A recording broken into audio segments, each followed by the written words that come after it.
जयशंकर जी ने जो बात की है वो वही बात करते हैं। उन्होंने न्यूयॉर्क में कहा है कि it's a world very much of double standards. Doctor Jaishankar से तो जो उम्मीद थी उन्होंने बिल्कुल वही पूरी करके दिखाई और एक जबरदस्त किस्म का उन्होंने एड्रेस किया है। पर आज जो उन्होंने धोना शुरू किया है यूनाइटेड नेशन से, बिना नाम लिए, बोलते हैं ना, मीठा जहर मीठी छुरी जो चलाई है। तुम कोई इडियट हो जस्टिन ट्रूडो, एक मुल्क के प्राइम मिनिस्टर हो, तुम्हें नहीं पता कि क्रेडिबल इंफॉर्मेशन नहीं प्रूफ चाहिए होते हैं।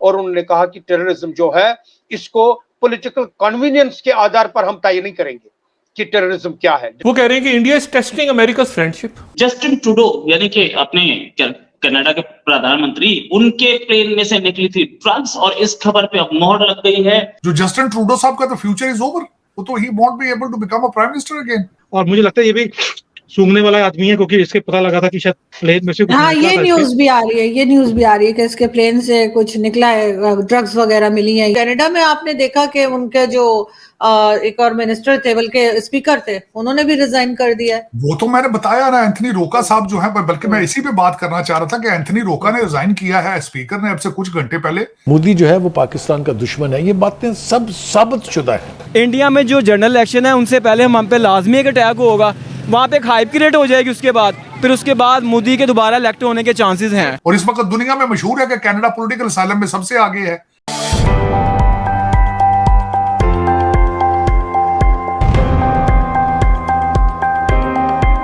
दोस्तों, कल हमारे फॉरेन मिनिस्टर जयशंकर सर ने यूनाइटेड नेशन में कनाडा और जस्टिन ट्रूडो को इनडायरेक्टली काफ़ी सारे बातें कही है। उन्होंने कहा है कि हर एक देश को पॉलिटिकल फायदे के लिए टेररिस्ट को सपोर्ट नहीं करना चाहिए। जिस तरह से जस्टिन ट्रूडो अपने खुद के पॉलिटिकल फायदे के लिए खालिस्तानी टेररिस्ट को सपोर्ट कर रहे हैं, ये पूरी तरह से गलत है। और इसके साथ साथ उन्होंने सारे वेस्टर्न कंट्रीज और अमेरिका को भी अपने निशाना साधते हुए कहा है कि हर एक देश को दूसरे देश के इंटरनल मैटर्स में दखल अंदाजी नहीं करना चाहिए और दूसरे के सॉवरेन इंटीग्रिटी पर सवाल भी नहीं उठाना चाहिए। दोस्तों, ये स्पीच से हमारे फॉरेन मिनिस्टर ने कनाडा, अमेरिका, पाकिस्तान और चीन को भी एक बड़ी चेतावनी दी है। जो भी देश भारत में टेररिज्म को प्रमोट करेगा या फिर उन्हें सपोर्ट करेगा, उसे घसीट के मारा जाएगा यूएन जैसे बड़े प्लेटफॉर्म में, या फिर उनकी बेइज्जती की जाएगी। और अब दोस्तों, भारत का ये मैसेज जोरदार तमाचा है उन सुपर पावर्स को जो ये समझते हैं कि वे किसी भी देश में अपने टर्म्स को डिक्टेट कर सकते हैं। तो चलिए दोस्तों, इसी पर आगे पाकिस्तानी मीडिया का रिएक्शन देखते हैं। G20 में तो बिल्कुल ही हमने आग लगा के भेजा इनको, स्पेशली ये टेडीमल ट्रूडो को। इसकी तो ऐसी हमने लापा करी, यहाँ पर जब भी बोलते हैं लापा करना, वो ऐसी करके भेजी है इसको कि ये वापस जाते ही ये पागल हो गया। और मुझे लगता है ये भी सूंघने वाला आदमी है, क्योंकि इसके पता लगा था कि शायद प्लेन में से कुछ हाँ, निकला ये था न्यूज इसके। भी आ रही है, ये न्यूज भी आ रही है कि इसके प्लेन से कुछ निकला है, ड्रग्स वगैरह मिली हैं। ये आपके आगे वही कुछ लोग शोज में बात कर रहे हैं। तो क्या हो गया, वो ड्रग्स जो है हमने पकड़ ली सारी, तो बेचारा खाली गया है। तो आप समझ सकते हैं उसके बाद दिमाग खराब हो गया, तो जाके स्टेटमेंट दे दी, ठीक है कोई बात नहीं, हम भी पूरा काउंटर कर रहे हैं इसको।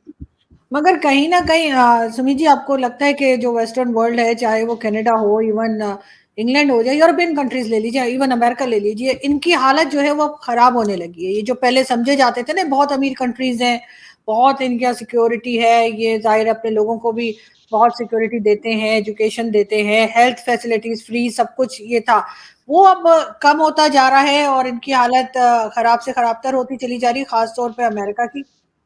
देखिए, मैं पहले को वो कंट्री बताता हूँ। मेरी जो मेजर फैमिली है, जिसमें मेरे रिलेटिव्स हैं, मासियाँ, मामे हैं, वो भी है, वो सारे के सारे यूके में रहते हैं। यूके बैंकरप्ट हो चुका है थैंक्स टू योर कम्युनिटी। भी 10-10, 15-15 बच्चे हैं, सबके वो पैसे ले रहे हैं उनके ऊपर सिक्योरिटी के, उनको पालने के लिए। कंट्री का दिवालिया हो गया इस वक्त because of those policies of being very liberal. America का भी ये हाल है, कनाडा का ये हाल है। इनके पास पैसे हाउसेस बनाने के पैसे नहीं है। अगर आप परसेंटेज देखें, अगर उनकी 1 करोड़ पॉपुलेशन है, तो उसमें से हाउस जो होमलेस है वो कितने हैं, यू विल बी शॉक्ड। जो गरीबी रेखा से नीचे लोग हैं, 12 से 12.5% तो अमेरिका में है, और इससे कम तो भारत में है। मैं नंबर्स की बात नहीं कर रहा हूँ, परसेंटेज की बात कर रहा हूँ। So please understand one thing, there time is over, they can see it. This is the time of century of Asia. इसमें वो चाइना हो, भारत हो, कोई भी हो सकता है पाकिस्तान भी आगे निकल जाएगा, अकल आ जाए इनको, पर आनी मुझे मुश्किल लगती है मुझे। But as far as the future is concern, they can see this is the time of Asia. हमारा टाइम निकल गया है, इसलिए ये आखिर में होता है ना, आखिर में वो फटफटाता ज्यादा ही है मरने से पहले, वो वाला हाल है वेस्टर्न वर्ल्ड का, और हम इनको नाप रहे हैं अच्छी तरह से। हमने चाइना को जैसे जवाब दिया अपने बॉर्डर के ऊपर, दे कैन सी, ये जवाब नहीं दे पाए चाइना को जैसे हमने दिया है। So they can see now कि we are having economic strength, we are having military strength, and we have the will to defend and present our country. Canada में आपने देखा कि उनके जो एक और मिनिस्टर थे, बल्कि स्पीकर थे, उन्होंने भी रिजाइन कर दिया है। वो तो मैंने बताया ना, एंथनी रोका साहब जो है, बल्कि मैं इसी पे बात करना चाह रहा था कि एंथनी रोका ने रिजाइन किया है स्पीकर ने अब से कुछ घंटे पहले, क्योंकि उन्होंने 18 साल का एक जो पारो स्लावो होंका यूगोस्लाविया का जो नाजी था उसको बुला के जब उन्होंने उसको तालियां बजाई, इस्तकबाल किया, बाद में पता चला वो तो नाजी था।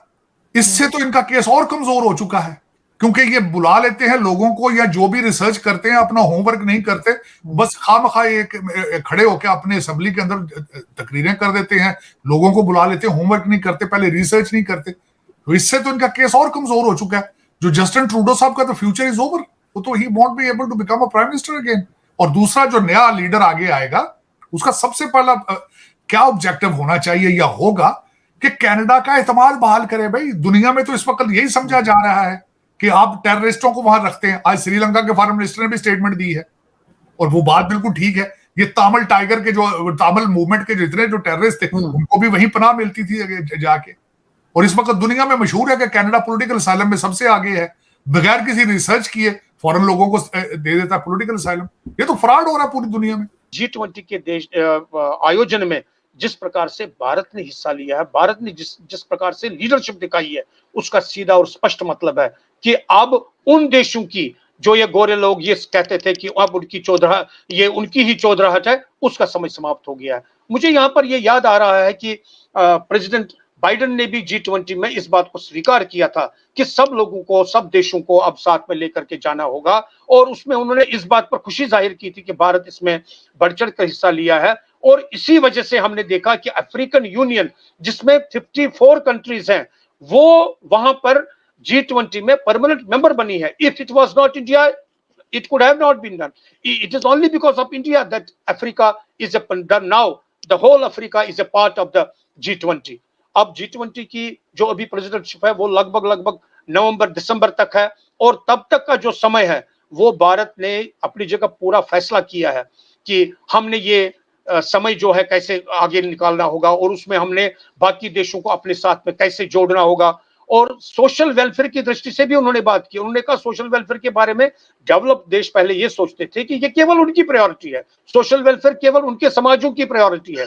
वो समय भी चला गया। सोशल वेलफेयर की दृष्टि से, फूड सिक्योरिटी की दृष्टि से, एनवायरनमेंट की दृष्टि से, फ्यूल एंड एनर्जी की दृष्टि से, ये अब सारे देशों को अपने साथ में लाना होगा। और उन्होंने वहां पर जो ये वैक्सीनेशन की डिप्लोमेसी करके कहते थे कि भारत ने वैक्सीनेशन की डिप्लोमेसी की है कोविड में, उन्होंने कहा नहीं, इस पर बहुत अच्छे ढंग से कई देशों ने कहा that this was not vaccination diplomacy, this was extension of humanitarian hand by India to the vast humanity throughout the world। जैसे कि हम सबको पता होगा कि भारत ने उस समय पैंडेमिक में किस प्रकार का रोल निभाया था, और आज इसका जिक्र हमारे जय शिवशंकर जी ने भी वहां पर कहा, और बड़े अच्छे ढंग से कहा। उन्होंने कहा कि कोविड के समय में भी और उसके बाद भी जब भी कहीं पर क्राइसिस हुई, उन्होंने नाम लेकर के कहा, श्रीलंका में क्राइसिस हुई, टर्की में क्राइसिस हुई, और भी कहीं पर हुई, हम सामने आए और हमने उनका सपोर्ट किया। This is India. एंड उन्होंने वसुधैव कुटुंबकम के बारे में भी कहा